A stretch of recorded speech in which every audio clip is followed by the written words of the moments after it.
On va parler d'un sujet profond, douloureux, libérateur, la mentalité de survie. Tu vis peut-être dedans sans même t'en rendre compte, et si je te disais que cette mentalité t'empêche de voir plus grand, de vivre plus libre, tu veux t'en libérer, alors reste avec moi jusqu'à la fin. Tu veux vraiment changer ta vie, alors écoute bien ce qui suit. D'abord, c'est quoi exactement la mentalité de survie? C'est une façon de penser, de ressentir, de réagir, basée sur la peur. Peur de manquer, peur de tomber, peur de perdre. Tu penses uniquement au court terme. Tu cherches la sécurité à tout prix, même si elle te coûte ta liberté. Mais tu sais quoi? Il existe une autre façon de vivre. Accroche-toi. Mais d'où vient cette mentalité? De ton passé? De ton environnement? Peut-être as-tu grandi dans une famille où l'argent manquait? Peut-être que tu as vu des parents s'inquiéter chaque fin de mois? Tu as hérité d'une peur qui n'est même pas à toi. Et si tu pouvais reprogrammer ton esprit, on y vient. Alors les signes que tu as dans la survie sans le savoir, tu refuses de prendre des risques, tu te contentes de minimum, tu détestes l'idée de perdre, tu travailles juste pour tenir jusqu'à la fin du mois, tu dis je n'ai pas le choix, mais en vérité tu as le choix, et je vais te le montrer maintenant. Mais pourquoi cette mentalité t'emprisonne?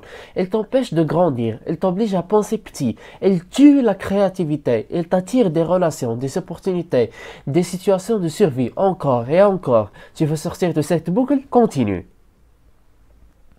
Et avec la première étape, prendre conscience. Le changement commence ici. Reconnaître que tu es en mode survie, c'est déjà un acte de courage. Observe tes pensées, ton langage, tes décisions. Tu te reconnais dans ce que je te dis? Alors ne lâche pas maintenant. Et la deuxième étape, élargir ta vision. Pose-toi cette question. Et si tout était possible?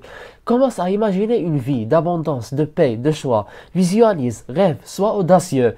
Tu dois voir plus grand pour vivre plus grand. Tu veux savoir comment passer à l'action? Attends la suite.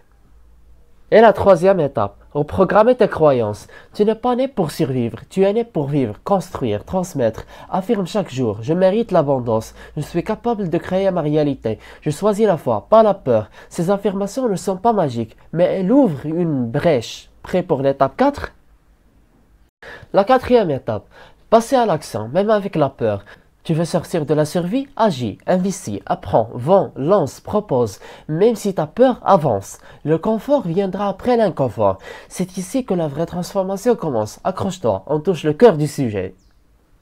Alors la cinquième étape, entoure-toi autrement. Quitte les gens qui te disent ce n'est pas réaliste, reste prudent, c'est risqué. Approche-toi de ceux qui vivent déjà l'abondance, la foi, la vision.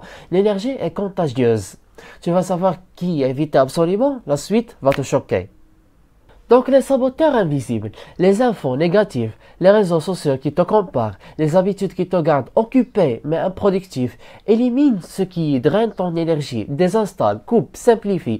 Et maintenant, la clé ultime pour sortir de la survie, c'est de choisir la gratitude chaque jour. La survie te fait croire qu'il te manque quelque chose. La gratitude te rappelle que tu as déjà tout pour commencer. Chaque matin, écris 3 choses pour lesquelles tu es reconnaissant. C'est simple, c'est puissant, c'est transformateur. Tu veux aller plus loin? Voici la conclusion que tu dois entendre. En guise de conclusion, se libérer de la mentalité de survie, ce n'est pas un luxe, c'est une urgence. Tu es né pour plus, pour mieux, pour librement. Arrête de survivre. Comment ça? Vivre.